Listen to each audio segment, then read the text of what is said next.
Listos con nuestro primer invitado, quien es Rafael Paz, que es miembro de la Dirección Política y presidente de la Fuerza del Pueblo en el Distrito Nacional. Con él vamos a conversar de muchísimas cosas que quizás ustedes están esperando, otras no, pero estamos muy felices de tenerle aquí en el día de hoy. Bienvenido, Rafael. Hola, ¿qué tal? Buenos Le días. voy a dar un aplauso, ¿eh? Vamos a darle un No, aplauso al invitado. gracias. Siempre para servirle. ¿Cómo se encuentra? Estamos bien, gracias al Señor. Qué bueno, qué bueno. Comenzando un día, una tarde más de un día importante. ¿Y por qué es tan importante este día, Rafael? Bueno, porque cada día es importante en un país. Bueno, eso Una es válido. oportunidad de echar para adelante. Es válido.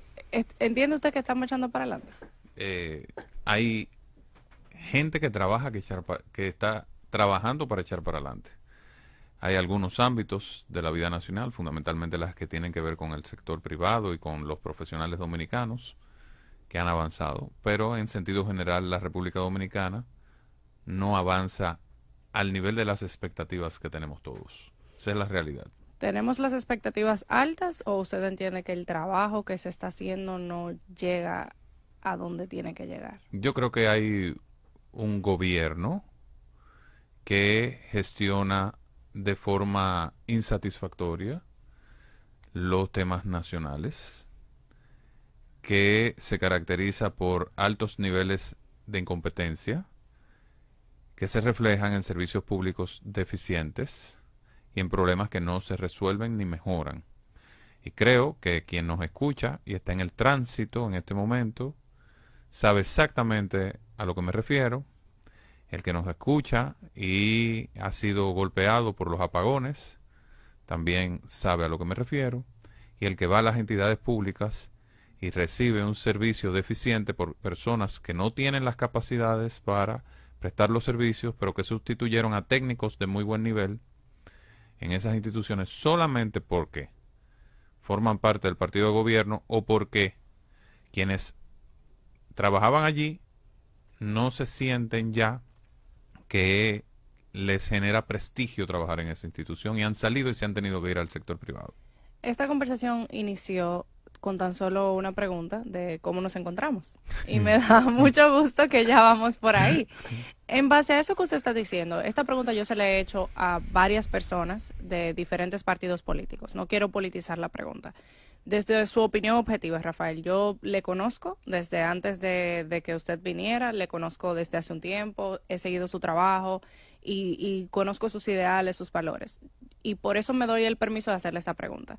De manera objetiva, ¿qué cosas sí y qué cosas no? ¿Usted entiende que han funcionado en este gobierno que, según lo que estamos hablando, no ha cumplido con las expectativas de las personas que quieren echar hacia adelante? Mira, el qué cosas sí y qué cosas no, y buscar ponerme en una posición objetiva, yo creo que es algo que la gente siempre quiere, como que quiere oír que tú valores la cosa positiva para darte la licencia y el permiso de que tú critiques. Yo creo que de decir la cosa positiva se encarga el gobierno con toda la propaganda que hace. Mucha propaganda. Eh, Mi trabajo, mi enfoque, es ponerme del lado del pueblo para denunciar las cosas que no funcionan. Y yo creo que lo que la gente necesita en este momento es que le digan al gobierno, por ejemplo, que tener una gasolina entre 141 pesos cuando el petróleo a nivel internacional está en $69 y que baje la gasolina este viernes, como está haciendo Estados Unidos, que ya en promedio tiene un precio de la gasolina que ronda los $3.7, mientras aquí está en $5.70, casi duplicando el costo de la gasolina en Estados Unidos y muy por encima de todos los países de Centroamérica. O sea, nosotros somos el país de Centroamérica, y hablo de Centroamérica porque es la región CAFTA, que es donde compite República Dominicana, que tiene el mayor costo de combustible. Como así eh, puede darse cuenta la gente simplemente consultando Grok, que está disponible en su cuenta de X, y se va a dar cuenta que nosotros tenemos el mayor costo de combustible. Esas son las cosas que a la gente la golpean en este momento. Luego yo ponerme a decir que fulano en tal ministerio hizo tal cosa positiva o que evitó que hubo que se cayera un indicador, porque lo puedo decir de forma clara, que hay gente que hace una algarabía celebrando logros que siempre ha tenido el país. Te No, pongo hay el cosas que caso también tienen que hacer, o sea, como es como que felicites a una persona por hacer su trabajo, que le correcto, corresponde. y te puedo poner el caso clarísimo del Ministerio de Turismo. uno de los temas que ha avanzado de manera importante en los últimos 30 años en República Dominicana, todos los años rompiendo récord de turistas, es el turismo. Porque hay una estrategia nacional de turismo donde el sector privado y el gobierno siempre han colaborado para que esa industria marche bien, porque es uno de los grandes motores del desarrollo nacional. Ahora, nunca se había visto un ministerio que politizara tanto los logros del turismo y se lo atribuyera a su titular. Es una realidad. Y toda la comunicación de ese ministerio está orientada a eso. Obviamente no lo hacen usando siglas ni candidaturas, pero todo el mundo sabe a qué se debe eso, a tratar de promover una figura política a través de los logros del país, que siempre ha tenido el país en mayor o menor medida. Y esto no es un acto, porque inmediatamente dicen, ah, no, eso es un acto de mezquindad. No, no es un acto de mezquindad, es una realidad palpable que la gente observa. Antes la gente, el turismo marchaba muy bien, y los protagonistas de ese trabajo era el sector turístico, Azonadores. Sonora. Azonadores. Siempre estaba Azonadores en el primer plano nacional, porque el turismo es una industria del país. Pero ahora Azonadores ha pasado a un segundo plano y el logro del turismo es responsabilidad de la genialidad del ministerio. Claro, siempre es bueno tener un ministerio que hace su trabajo. Pero cuando tú miras las cifras, el PIB, por ejemplo, que es cómo se mide la participación de un sector en la economía, el turismo sigue representando el 15% del Producto Interno Bruto. No es que ha habido un aumento a un 20, a un 25. Entonces, es el tipo de cosas. Un incremento diferencial, ¿no? Correcto. Y entonces se usa el tema de medir en visitantes. Todos los años los visitantes van a ser más, salvo que haya una situación internacional que afecte la economía global y haga que la gente se vaya menos de vacaciones. Pero un destino que se va consolidando, que va construyendo más hoteles, que va construyendo más aeropuertos, evidentemente que de manera acumulativa va a ir ingresando más turistas. Y que la gente, de boca en boca también funciona. O sea, yo me fui de vacaciones a Santo Domingo, a República Dominicana. Correcto. O sea, que evidentemente no es solamente un asunto de buen trabajo, estoy diciendo, o sea, no es un asunto solo de buen trabajo, sino que evidentemente lo que se espera es que con el paso del tiempo el destino se conozca. Correcto. Entonces, esas son las cosas que a mí me gusta y que busco enfocar y que buscamos enfocar, porque tenemos que llamar a este país a cierta racionalidad. No todo debe ser propaganda y autopropaganda. Tenemos que hacer una mirada objetiva, mirar objetivamente los retos nacionales, los logros nacionales y decir dónde hay que mejorar. Hablaba ahorita, por ejemplo, del sistema eléctrico nacional. Los países y el desempeño de las administraciones se miden de una manera muy objetiva.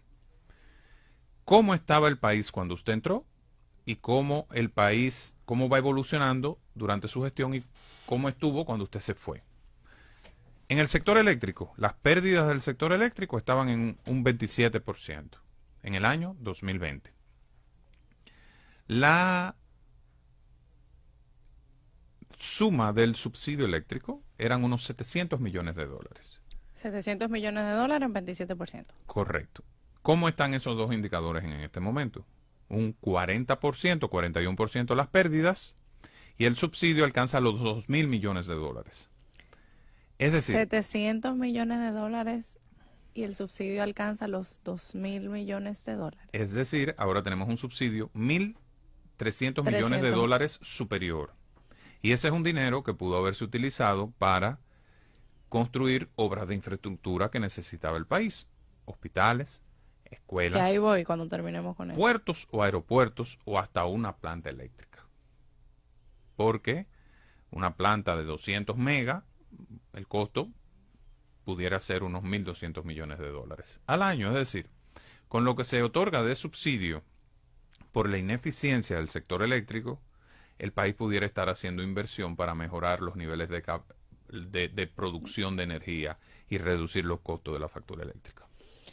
Salud, seguridad y educación. Lo pregunto, la gente conoce mi opinión en este programa. Hace 3 semanas, yo creo, a mi mamá la atracaron. Y al día de hoy, evidentemente, la persona que cometió el hecho no ha sido arrestada. Y yo hice una queja de manera pública que se hizo bastante controversial y viral por el hecho de que yo dije, ok, me suben los impuestos, estoy pagando más, estoy ganando menos, la comida está más cara, pero que no le pongan una pistola a mi mamá.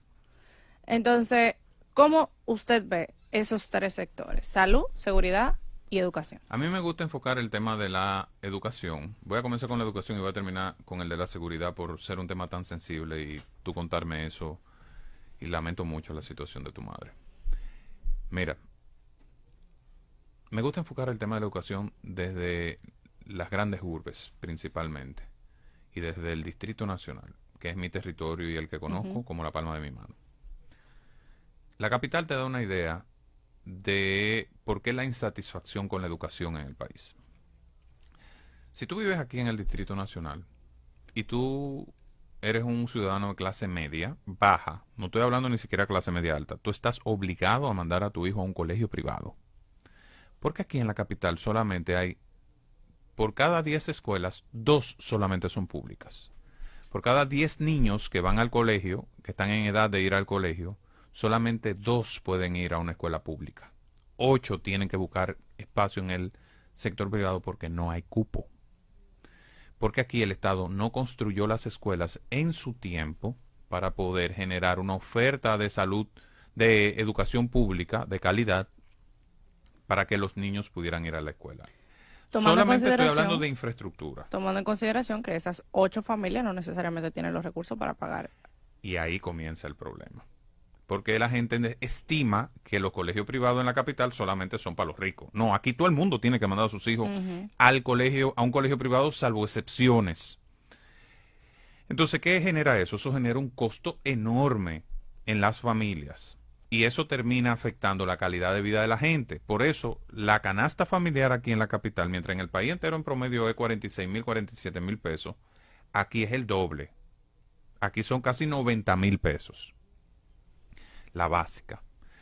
Y tiene que ver con el gran costo de salud, de educación también. Termino con el tema de educación. Por eso es que en mi caso he propuesto constantemente, y no me cansaré de hacerlo hasta que lo convierta en realidad, la creación de un voucher educativo anual que le permita a las familias obtener un cheque que sea equivalente a lo que el Estado invierte en un niño que está en el sistema público. ¿Cuánto invierte el Estado anualmente en un niño que está en el sistema público? Según los datos del propio Ministerio de Educación, $3.600. Si el Estado no está en capacidad de Suministrar a esa suministrar persona. el servicio de educación público, gratuito y de calidad, como manda la Constitución, entonces tiene que proveerle los recursos para que él lo busque. Y ese cheque educativo anual reduciría de manera significativa el costo que pagan las familias aquí en la capital, en la provincia de Santo Domingo, en Santiago, que la gente está obligada por las deficiencias del sistema público a buscar colegios privados. En el tema de la salud, es uno de los temas más lamentables. La mayoría de los hospitales públicos están en situaciones deplorables. Aquí en la capital no hay hospitales públicos suficientes para la gente, no hay emergencias públicas. Si tú vives en los kilómetros, por ejemplo, en el 8 y medio y te da un infarto, para tú encontrar una emergencia pública, en hora pico, tú tendrías que tardar en meterte en un tapón de aproximadamente 1 hora. Morirte. Te tendrías que morir en el camino. Sin embargo, el Estado invierte 17 millones de dólares en comprar un terreno de un colegio llamado el Maharishi y lo que hace ahí es una pista de patinaje. No, Rafael. Sí, No, correcto. no. Yo no voy a dejar que usted venga a este programa está diciendo ese tipo de cosas, porque eso no, no, Rafael. No, ¿Por qué Rafael. no? No, Rafael. Rafael, ¿el Estado hizo qué? El Estado gastó 17 millones de dólares en un terreno, compró los terrenos del antiguo Maharishi y en una zona donde no hay hospitales, en vez de construir un hospital, construyó una pista de patinaje y construyó un sitio deportivo para hacer ejercicio que está enfrente del malecón, además de todo, que tiene espacios para hacer ejercicio y está a 10 minutos del Mirador Sur, donde hay espacios para hacer ejercicio también. Es decir, este es un Estado, un gobierno con las prioridades dislocadas. ¿Cuánta gente que patina usted conoce? Mira, yo no tengo problema con los patinadores. Yo estaría feliz con que hayan pistas de patinaje en la capital, pero yo creo que deben Sí, ser tenemos hospitales. o sea, si tenemos un hospital en un sitio donde se necesita, donde viven 100.000 personas aproximadamente que no tienen acceso a servicios de salud, que tienen que tardar mínimo media hora para poder llegar a una emergencia pública. Y en hora pico, una hora y media. Entonces es el tipo de cosas que requieren un cambio de dirección. Por eso yo no puedo distraerme de que reconociendo a fulanito que es funcionario y lo está haciendo bien. Ese es su trabajo, ¿tú me entiendes? Aquí tenemos que denunciar las cosas que afectan al pueblo. Mira, por ejemplo, otro caso. Donde está el Instituto de Biotecnología Industrial. En esa zona no hay, o sea, para que tú tengas una idea, entre la Churchill y la Luperón y entre la Kennedy y la Nacaona no hay un solo destacamento de la policía. Pero además, en toda esa zona y más allá, no hay un solo hospital público tampoco. O sea, estoy hablando de los restauradores, estoy hablando de los Prados, estoy hablando de los Praditos, estoy hablando del Millón. Toda esa zona que hay ciudadanos de clase media, media baja, personas pobres también, Manganagua, que pagan impuestos, no tienen una emergencia pública en toda esa zona. ¿Qué hizo el Estado? En vez de tomar los terrenos del IBI, el IBI es una entidad que presta servicios especializados y necesita una locación buena, no estoy diciendo que no, pero ahí perfectamente, ese local incluso estaba diseñado originalmente porque creo que era una clínica, ahí cabe perfectamente un hospital también. Pero el Estado no solo dejó el IBI ahí, le está construyendo un edificio al Ministerio de Interior y Policía para que tenga oficinas más bonitas, porque el Guacalito no es apropiado para los estándares de los funcionarios de hoy del Ministerio de Interior y Policía. O sea, en vez de resolver un problema de la gente, el Estado resuelve un problema de los funcionarios. Entonces, es el tipo de cosas que tienen que cambiar en el país. Y por eso yo digo que este es un gobierno con las prioridades invertidas. Se concentra más en lo banal, en lo superficial, en el postureo de los funcionarios que en las necesidades de la gente. Seguridad. Seguridad. Bueno, te puse un caso. En ese perímetro entre la Churchill y la Luperón y la Kennedy y la Nacaona, todos esos sectores que están ahí, no hay un solo destacamento de la policía. La reforma policial, y esto sí lo quiero enfocar desde una perspectiva más amplia, bueno, hay programas de entrenamiento de nuevos policías, pero el patrullaje sigue siendo deficiente, la respuesta sigue siendo deficiente. El 911 ya no funciona como funcionaba antes. Y la respuesta a los ciudadanos cuando ponen una denuncia con casos críticos tampoco le genera seguridad a la gente. Perdón que le interrumpa. Voy a darle este dato porque el señor Servio Tulio estuvo aquí hace unas semanas y él nos decía que obviamente le pusieron una tarea muy grande porque le pidieron que fuera parte de la comisión para hacer lo de la reforma policial y luego un sinnúmero de cosas que se tuvieron que hacer. Y él nos decía que cuando llegaron a la policía, hicieron los levantamientos y las investigaciones que ameritaban para poder hacer eso, solo el 6% del 100% de la policía hacía patrullaje. Y que en la actualidad solamente un 18% lo hace. O sea, cuando yo veo las necesidades que tenemos respecto a esta área de la seguridad, uno se pregunta, o sea, ¿qué hacen todos los demás policías? Sí, mira, incluso la propia infraestructura de la Policía Nacional te da una idea de por qué las cosas no funcionan como deberían funcionar. Tú tienes un palacio de la policía enorme, lleno de policía, que están haciendo tarea burocrática ahí adentro. Administrativas. Y administrativa, cuando tú deberías tener la capital llena de pequeños precintos de la policía, donde tú como ciudadano vas y pones una denuncia y le dan seguimiento a esa denuncia. Y hay sistema cuando tú pones la denuncia. Correcto, y hay sistema. Y debe haber un patrullaje por perímetro, por cuadrante, que sea supervisado de manera apropiada, con una cantidad de agentes determinados y zonas de riesgo identificadas como zonas rojas donde normalmente se atraca a horas determinadas, porque si yo te digo que cuando la gente va saliendo de Gualey, que va a trabajar, camina por el mismo sitio hacia la ruta de los vehículos y a las 6 de la mañana lo atracan, o en la zona de Miramar, cuando la gente va saliendo a la George Washington por la misma calle a las 6 de la mañana lo atracan. Y eso lo sabe la policía. Entonces, cuando tú tienes zona de riesgo, tú le pones cámaras, tú pones patrullaje y tú tienes mecanismos de contingencia para poder enfrentar lo que los americanos denominan casualties, los riesgos y las situaciones que ocurren en un territorio determinado. Pero siempre digo que el problema, con la policía y con las estrategias de reforma de la policía, primero es que se hace un enfoque nacional. Yo sé que esto es un solo país y que la Policía Nacional tiene responsabilidad en todo el territorio nacional, pero la policía no opera igual en todo el territorio, ni tiene la misma realidad en todos los territorios. El Gran Santo Domingo, por ejemplo, la zona metropolitana, tiene una particularidad, son 4 millones de personas que vivimos Sí, porque solamente en hay este personas de territorio. todos lados, Entonces, claro. si se va a reformar la policía en la zona metropolitana, es una reforma particular para la zona metropolitana, porque los policías que trabajan en Monteplata no se enfrentan a los mismos retos que los que trabajan aquí. Esa es la realidad, pero para hablar de eso con la policía es súper difícil, porque ellos lo encantan, no, somos una sola policía, es una policía nacional. Sí, está bien, pero cada territorio tiene su Su realidad. particularidad, claro. Entonces, tenemos que comenzar a enfocar la territorialización de las estrategias de seguridad, porque tú no tienes a Capotillo en La Vega, Pero tú no tienes a Domingo yo Sabio en La Vega. solamente lo he escuchado a usted hablar de esto, Rafael.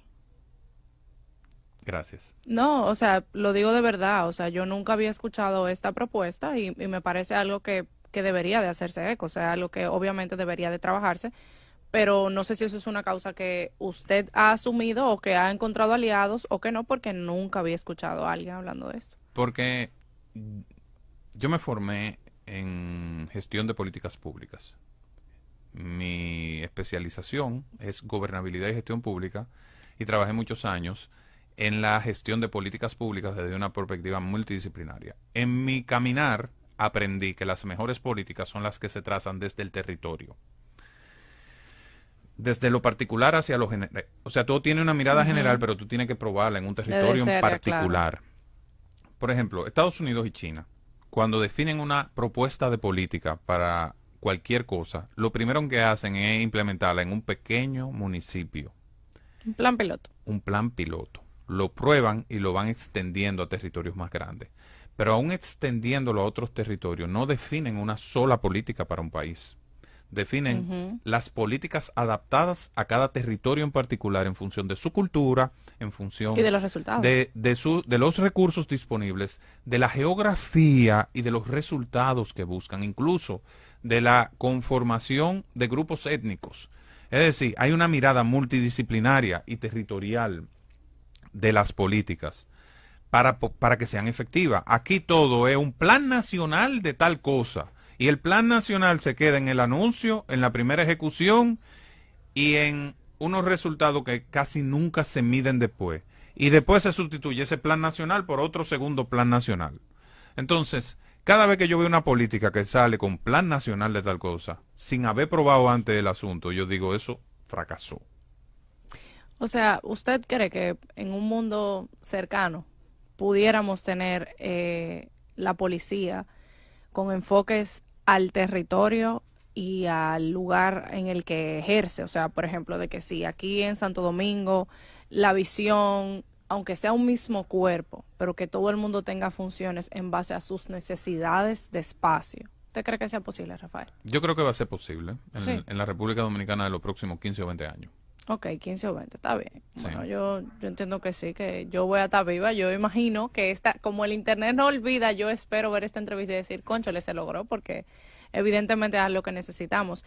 Yo quiero, antes de preguntarle muchas otras cosas, porque le dije a ustedes que íbamos a hablar de todo, yo quiero preguntarle su parecer. En las últimas semanas nosotros vimos a Omar Fernández en el Senado pidiendo unas modificaciones al plan de crisis nacional, a lo que se conoce como la nueva reforma fiscal.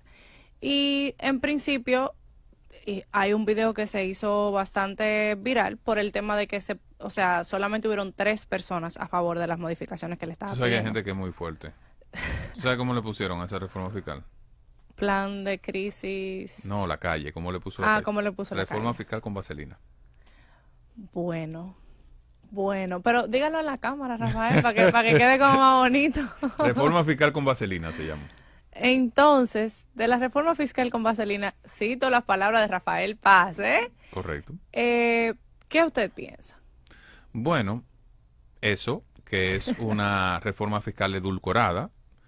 Ellos tomaron una serie de propuestas que había hecho la Fuerza del Pueblo a través del senador Omar Fernández para enfrentar situaciones que eran injustificables en el país, pero tomaron partes de ella.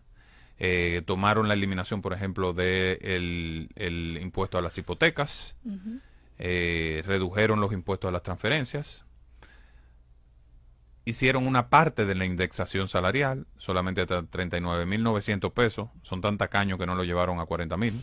39.900. Muy bien, Magín. Y el anticipo, hicieron una modificación al anticipo y eliminaron el anticipo para las microempresas. Aparte de eso, incluyeron un conjunto de aumentos de impuestos que suman alrededor de 60.000 millones de pesos. El primer año. El segundo año serán unos 70.000 y el cuarto año será, y el tercer año serán unos 80.000. Para resolver un gasto extraordinario de 19.200 millones de pesos que ya no lo está gastando el gobierno. Porque si revisamos la cotización del petróleo en este momento, está, léelo tú, 68.37. el precio más bajo que ha tenido el petróleo desde antes de la guerra en Irán. Y el gobierno congeló los combustibles cuando se 341 pesos el galón. Que se iba a firmar un acuerdo de paz. Sí, porque Trump lo dijo. Entonces, además de eso, congeló los combustibles por 3 meses. El gobierno ha hecho un negocio redondo con la reforma fiscal y con el congelamiento de los precios de los combustibles. Claro. Un negocio redondo porque un problema de 366 millones de dólares, que fueron los subsidios extraordinarios por el aumento de los precios, 366 millones de dólares, para que ustedes tengan una idea, el 2.4% de la Reserva Internacional de la República Dominicana fue lo que le significó el aumento de precios de los combustibles internacionales al gobierno. 366 millones de dólares.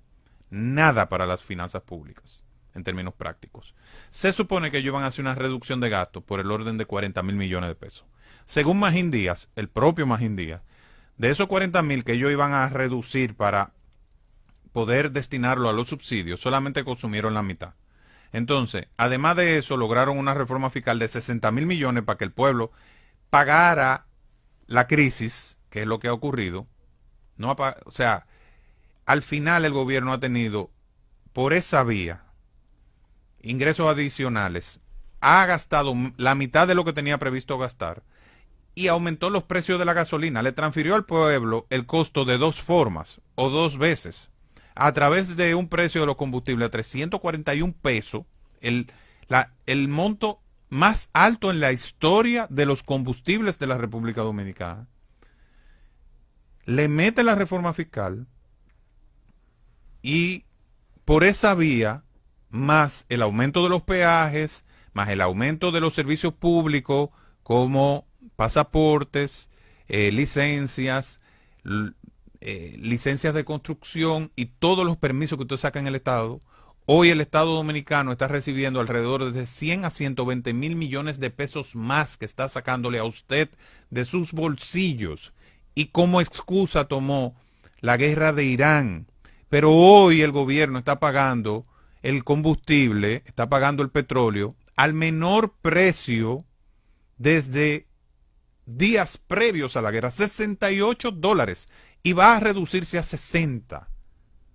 Eso es un abuso. Eso es darle en las costillas al pueblo dominicano, y eso es lo que nosotros estamos denunciando. Vamos a hablar ahora de la fuerza del pueblo. En las últimas semanas se han visto personas, dirigentes y militantes que han salido de la fuerza del pueblo. ¿Cómo usted ve la fuerza del pueblo? ¿Cómo ustedes están? ¿Qué es lo que pasa? Hay mucha gente comentando. Igual hay gente que también se ha sumado a la causa. Pero cuénteme sobre eso. Mira, a mí me gusta ver las cosas porque los procesos políticos tú lo miras en perspectiva. Lo que ha venido ocurriendo con la Fuerza del Pueblo es un proceso de crecimiento sostenido. Pasó de ser el partido que estaba en la casilla 18 a estar en la casilla 3 cuando logró un 9% de votación en el año 2020. En el año 2024 logró un 29%, casi un 30% de votación, se consolida como primera fuerza de la oposición. Y según todas las encuestas, la Fuerza del Pueblo viene en un proceso de crecimiento sostenido. Y hoy los perfiles presidenciales de la Fuerza del Pueblo, con nuestro líder a la cabeza, el doctor Leonel Fernández, superan la intención de voto del 40%. Evidentemente la Fuerza del Pueblo está con una perspectiva real de triunfo en el año 2028. Y el sistema no es estático.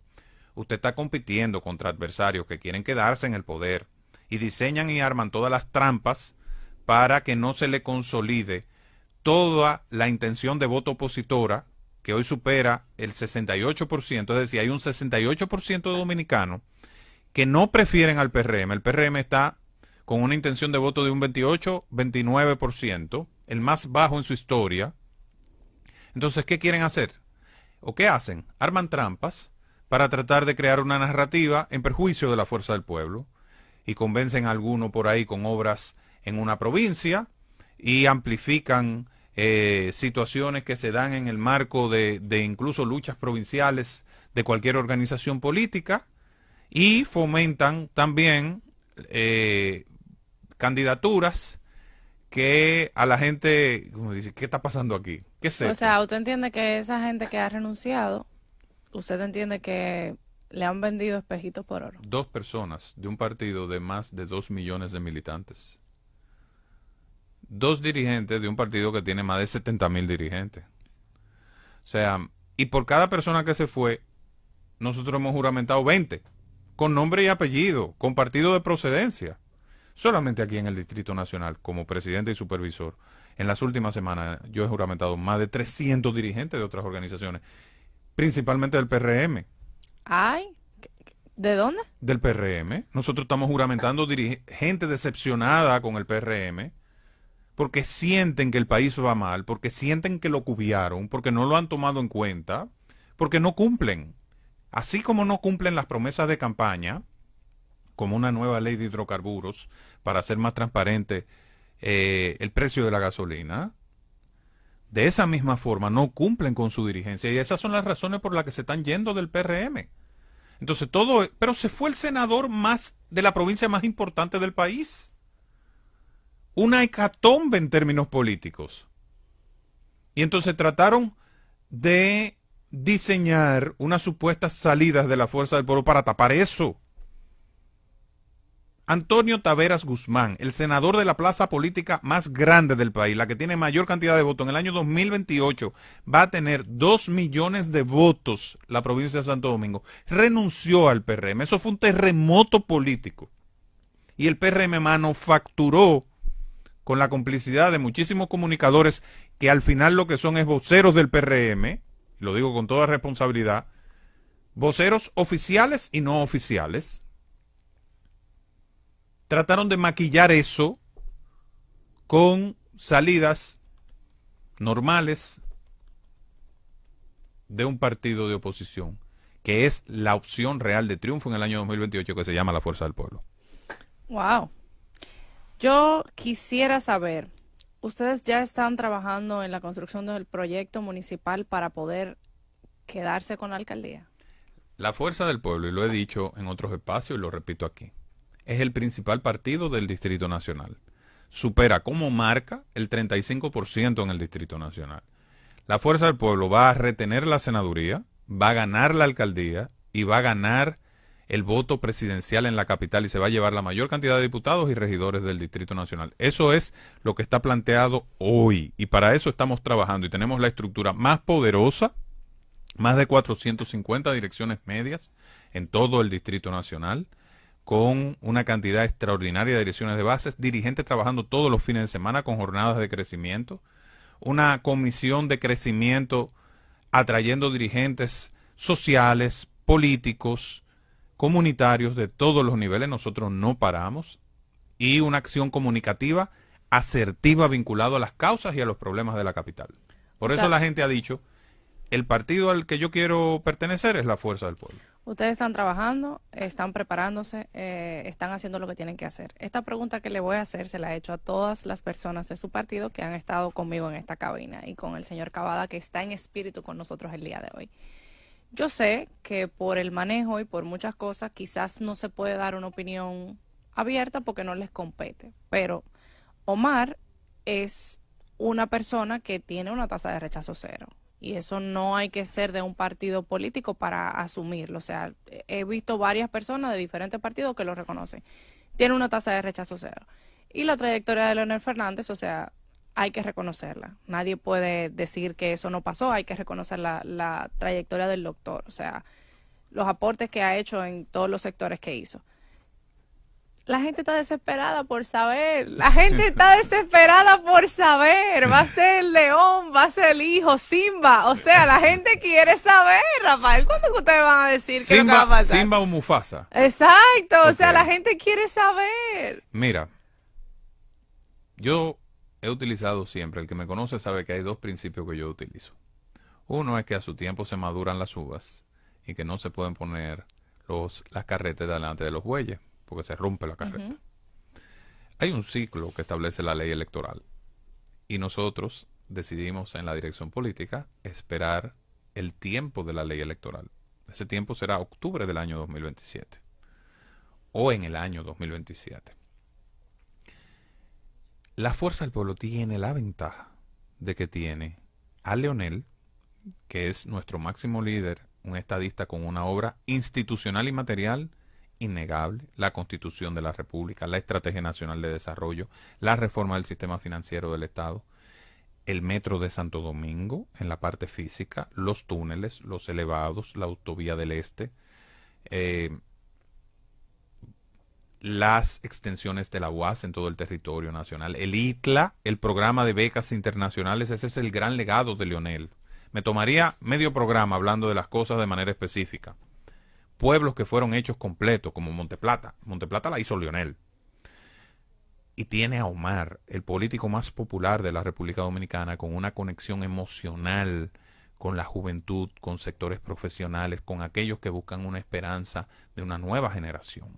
Esas dos cosas se conjugan con en la fuerza del pueblo, con un grupo de dirigentes experimentados, de líderes territoriales, de mucha autoridad. Y eso, todo junto, para lo que servirá es para la construcción del proyecto de gobierno más formidable que tendrá la República Dominicana y que la va a hacer entrar en la próxima etapa de desarrollo. Una etapa compleja que requiere de manos expertas y de gente con visión de futuro.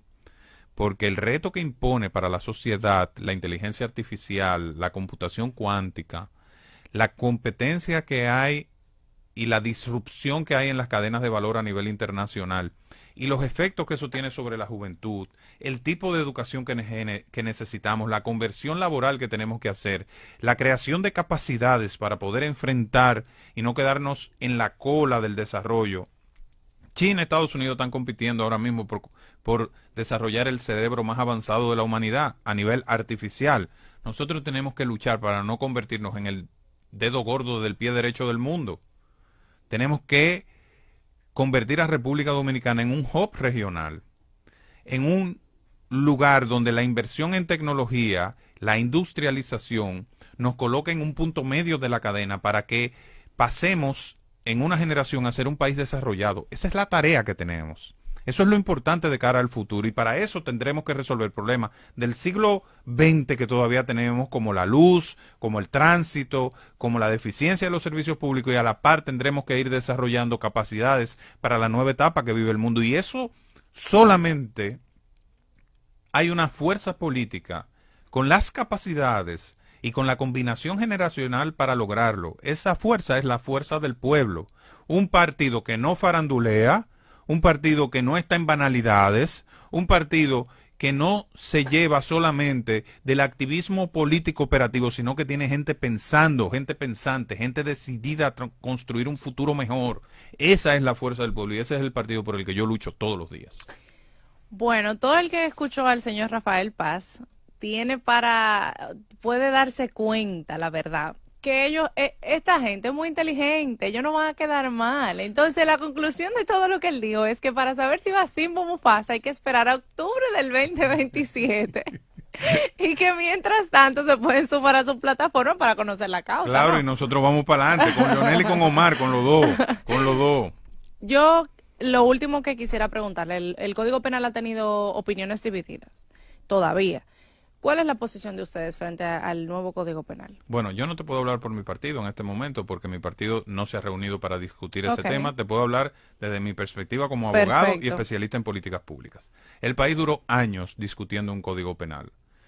Se intentó aprobar en varias ocasiones. Sería una irresponsabilidad desde mi punto de vista que el país eche hacia atrás esta aprobación, porque ya el Código pasado fue derogado. Sí, sí. No Estábamos es hablando de eso, que quedaría en un limbo jurídico. correcto, no sería que entraría en vigencia el viejo, que el viejo ya Ujú. se derogó. Ya no Entonces, existe. esa supermayoría mecánica que tiene el PRM, que la utilizó para pasar una reforma fiscal en una semana, que una vez entre en vigencia el Código Penal, la use para corregir un conjunto de artículos que necesitan corrección. Es eso. Rafael, es que yo no te entiendo. Tú hablas un lenguaje que yo no manejo. Porque es Ok. que tú me estás diciendo a mí que el PRM está utilizando, vamos a decir, artimañas para poder modificar cosas que luego de que el código estaba siendo aprobado o fue aprobado, no la pusieron. Eso es lo que tú me estás diciendo. No, lo que te digo es, por ejemplo, ahí hay delito. Imagínate de que te voy a poner un caso, lo voy a poner en palabra llana para que la gente entienda. No queremos que se muevan estos audífonos de aquí, ¿verdad que no? Pero si tú mueves esos audífonos, la pena no es de 2 días o de 2 meses hasta 5 años. Ujú. No, la pena es de 3 años. O sea, el juez no tiene capacidad ni tiene posibilidad de poder evaluar el daño y el impacto e imponer penas menores. Está constreñido porque hay pena de 5 años a 10 años, o sea, de 5 años a 10 años, por Dios. Ujú. Entonces, ese tipo de excesos que quizás se llevaron, o sea, se tomó esa decisión por algún nivel de populismo penal, indignación, dolor, por muchas razones, porque hay frustraciones acumuladas en una sociedad injusta como la dominicana. Y la tendencia es, vamos Que a poner teníamos una tanto pena tiempo alta. esperando que este Claro. código fuera Entonces, modificado. hay 2 o 3 aspectos de ese tipo que pueden ser modificados y fortalecidos. Y eso se puede hacer con los mejores especialistas en derecho penal y se puede concertar entre las fuerzas políticas sin mayor esfuerzo. Yo creo que particularmente lo digo yo, Rafael Paz, Exacto, no está Rafael hablando Paz la desde fuerza del pueblo. No, yo estoy hablando, Rafael, desde su experiencia como abogado y como especialista en políticas públicas, ¿qué usted entiende? ¿Qué es lo que debería de pasar ahora? Consensuar unas modificaciones puntuales a los aspectos más críticos y dejar que el código corra. La jurisprudencia del Tribunal Constitucional, en la medida en que se vaya implementando, irá estableciendo los equilibrios necesarios. Hay que dejar que el sistema judicial administre el código también, Que porque funcione. la jurisprudencia siempre ha sido la vía de corrección de los excesos legislativos. Entonces, hay que dejar que el sistema de justicia administre el código.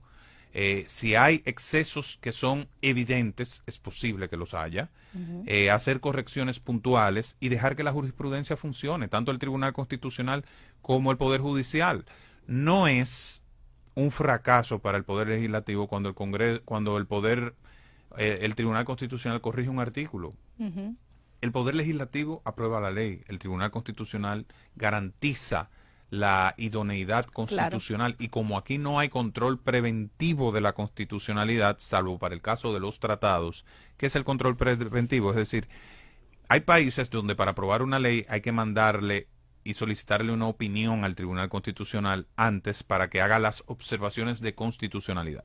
Eso no existe en la República Dominicana, que hay control posterior, una vez aprobada la ley. Que no sería control, sería como corrección, porque el control sería si se hiciera de forma preventiva.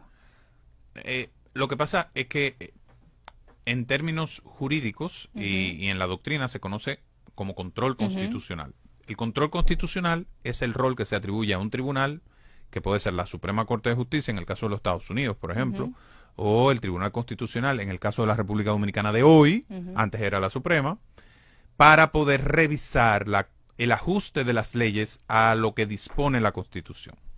Y el Tribunal Constitucional tiene varias herramientas. O deroga la disposición o determina la interpretación correcta de esa disposición constitucional y corrige y escribe la ley.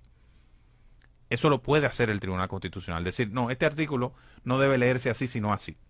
¿Qué hace el Tribunal Constitucional Dominicano? Normalmente, cuando busca una corrección, lo que hace es que elimina de manera diferida. Es decir, se declara la inconstitucionalidad de un artículo de una ley y se le da un plazo al Congreso para que la sustituya y el Congreso entonces va con cuenta regresiva. Esa es la manera en cómo se hace. Mensaje final. Mensaje final a todas las personas que no solamente ven a Rafael Paz, la persona, sino que entienden el trabajo que usted está haciendo en la Fuerza del Pueblo. Ya sabemos que vamos a esperar el 2027 en la fecha de octubre para saber otros detalles de esa información. Mensaje final a los que están diciendo que se está yendo de la fuerza del pueblo, de lo que ustedes están haciendo, del trabajo que están realizando para poder recibir los frutos de lo que están haciendo en este momento. A la gente, en sentido general, que no tengan temor a denunciar los males que le afecta. A la dirigencia de la fuerza del pueblo, que se mantengan apercibidos, enfocados en el objetivo, que no se dejen distraer por toda esta narrativa que pretende establecer el gobierno. Al gobierno que se dedique a gobernar y a resolver los problemas nacionales, en vez de estarle tendiendo trampas a la oposición, y a los ciudadanos de buena voluntad que quieren participar en política, que se sumen a la fuerza del pueblo. Un partido de gente comprometida con transformar el país, donde hay juventud, donde hay experiencia y donde hay conocimiento para transformar la República Dominicana. Y a usted, que se siente un poco triste hoy, no pierda las esperanzas, que siempre hay razones para sentirse, para entender y saber y comprender que la vida es valiosa. Defina un propósito y si no sabe o no puede, llame a alguien que lo quiera mucho, que hay mucha gente. Damas y caballeros, con ustedes, Rafael Paz, un honor haber estado con usted, espero haberlo tratado bien. Muy bien, mejor que si Roberto Caveda estuviera aquí, no hizo falta en lo absoluto. Wow, es más, la próxima vez que me inviten, nada más contigo, no lo quiero. Bueno, pues ya sabe, Cavada, yo estoy muy feliz, me siento orgullosa de que no haya hecho falta, a mí tampoco me hizo falta, gracias a todos ustedes que nos sintonizan, nos vamos a una pausa y volvemos con más de este magazine que no tiene nombre.